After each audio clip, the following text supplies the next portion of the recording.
A Democratic Socialist group took to the Hattiesburg streets Sunday in response to the deadly violence from the white nationalist rally Saturday in Charlottesville. Fox 23's Alyssa Cole has that story.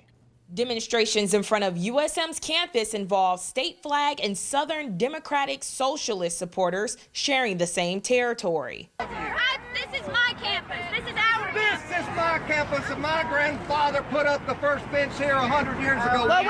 For over a year and a half, flag supporters have protested in front of USM. 94 weeks in a row.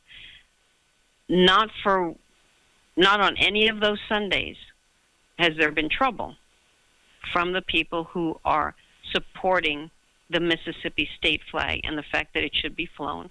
The South Mississippi Democratic Socialists of America plans to protest in favor of Black Lives Matter to raise awareness of those who died from the white nationalist rally in Charlottesville. We all need to stand in solidarity as an inclusive community against acts of racism and white supremacy that's on the rise, as we saw in Charlottesville.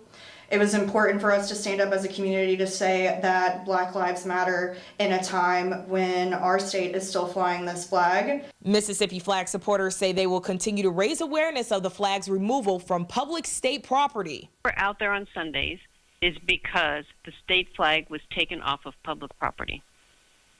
And it should not have been taken off of public property, especially since that public property gets state funds. Because they get state funds, they should fly the state flag.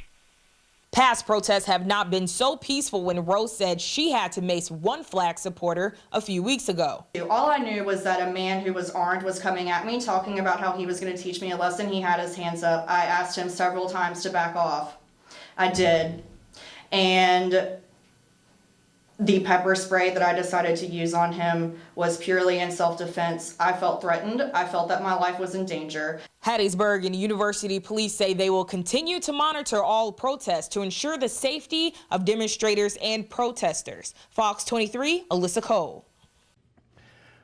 The campus tour protest against the Confederates is scheduled for the 12 p.m. Sunday in front of the USM campus.